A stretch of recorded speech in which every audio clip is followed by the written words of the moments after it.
सनातन धर्म में क्या और क्यों? मस्तक पर तिलक क्यों लगाना चाहिए? हिंदू आध्यात्म की असली पहचान तिलक से होती है। मान्यता है कि तिलक लगाने से समाज में मस्तक हमेशा गर्व से ऊंचा होता है। हिंदू परिवारों में किसी भी शुभ कार्य में तिलक या टीका लगाने का विधान है। ये तिलक कई वस्तुओं और पदार्थों से लगाया जाता है। इनमें हल्दी, सिंदूर, केशर, भस्म और चंदन आदि प्रमुख है। माथे पर तिलक लगाने के पीछे आध्यात्मिक महत्व है। दरअसल हमारे शरीर में 7 सूक्ष्म ऊर्जा केंद्र होते हैं जो अपार शक्ति के भंडार है। इन्हें चक्र कहा जाता है। माथे के बीच में जहां तिलक लगाते हैं वहां आज्ञा चक्र होता है।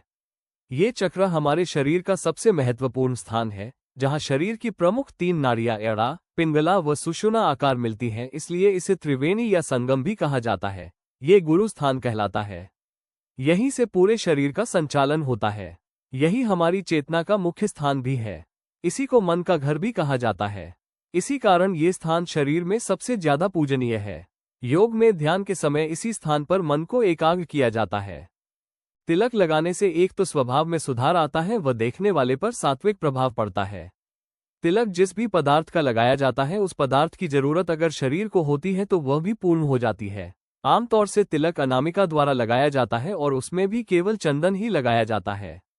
तिलक संग चावल लगाने से लक्ष्मी को आकर्षित करने का तथा ठंडक व सात्विकता प्रदान करने का निमित्त छुपा हुआ होता है। मस्तक पर चंदन का तिलक सुगंध के साथ साथ शीतलता देता है। मान्यताओं के अनुसार सूने मस्तक को शुभ नहीं माना जाता। माथे पर चंदन, रोली, कुमकुम, सिंदूर या भस्म का तिलक लगाया जाता है। तिलक हिंदू संस्कृति में एक पहचान चिन्ह का काम करता है। तिलक लगाने की केवल धार्मिक मान्यता नहीं है बल्कि इसके कई वैज्ञानिक कारण भी हैं। तिलक से मस्तिष्क में सेरोटोनिन व बीटा एंडोफिन नामक रसायनों का संतुलन होता है। इनसे मेधाशक्ति बढ़ती है तथा मानसिक थकावट के विकार नहीं होते हैं। हिंदू धर्म में जितने संतों के मत हैं, जितने पंथ हैं, संप्रदाय हैं, उन सबके अपने अलग अलग तिलक होते हैं। तंत्र शास्त्र में पंचगंध या अष्टगंध से बने तिलक लगाने का बड़ा ही महत्व है। तंत्र शास्त्र में शरीर के विभिन्न भागों पर तिलक करने की बात कही गई है, लेकिन समस्त शरीर का संचालन मस्तिष्क करता है। इसलिए इस पर तिलक करने की परंपरा अधिक प्रचलित है। तिलक लगाने में सहायक हाथ की अलग अलग उंगलियों का भी अपना महत्व है। अनामिका उंगली से तिलक करने से शांति मिलती है, मध्यमा से आयु बढ़ती है, अंगूठे से तिलक करना पुष्टिदायक कहा गया है तथा तर्जनी से तिलक करने पर मोक्ष मिलता है। उत्तर की ओर मुंह करके लगाए तिलक वस्त्र धारण करने के उपरांत उत्तर की ओर मुंह करके ललाट पर तिलक लगाना चाहिए।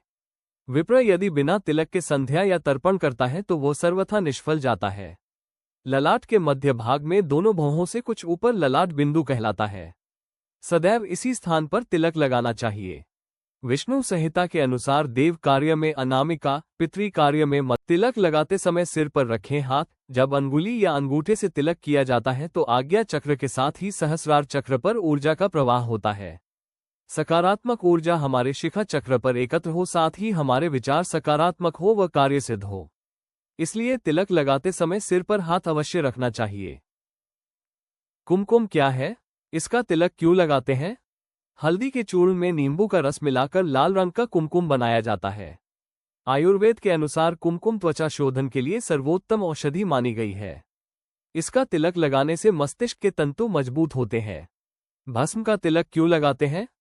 हवन यज्ञ के बाद आहुति की जली हुई राख को भस्म कहते हैं। यज्ञ की यह भस्म पवित्र मानी जाती है और यज्ञ के प्रसाद के रूप में पूरी श्रद्धा से शरीर एवं माथे पर लगाते हैं। इसी भस्म का तिलक यज्ञ के देवताओं का आशीर्वाद के प्रतीक में लगाया जाता है।